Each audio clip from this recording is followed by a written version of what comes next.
वालेकुम बच्चों। आज हमने ये उर्दू की प्यारी सी नज़म पढ़नी है, ठीक है। मेरे साथ साथ आप पढ़ेंगे जैसे मैं पढ़ रहा हूँ और आपने साथ इशारे भी करने हैं। मछली जल की रानी है, मछली जल की रानी है, जीवन उसका पानी है।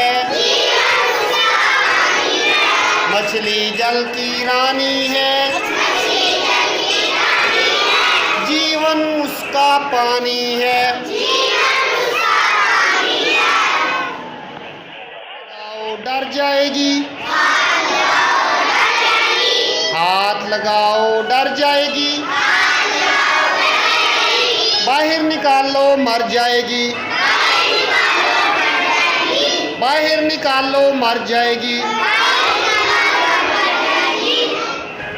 मछली को पानी में रहने दो, मछली को पानी में रहने दो, जल के पानी को बहने दो।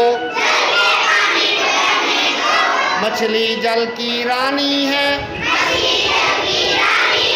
जीवन उसका पानी है।